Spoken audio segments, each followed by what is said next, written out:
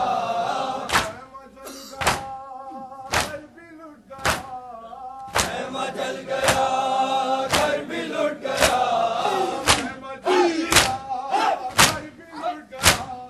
خیمہ جل گیا